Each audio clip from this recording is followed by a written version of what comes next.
Sermon time for dogs. Ay, ba't ka nangangalmot? Ba't ka nangangalmot, ha? Bakit ka nangangalmot? Part 2. Pag makulit ang aso. Ay, saan ka pupunta? Saan ka pupunta?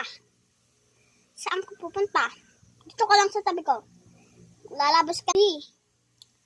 Pag makulit kung saan pumupunta ang aso mo. Ikaw, saan ka for? Ito. Diyan ka sa kama ha, huwag kang maliikot.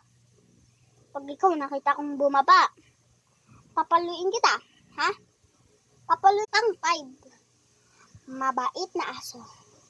Pima ka? Saan ka galing? Natulog ka ba?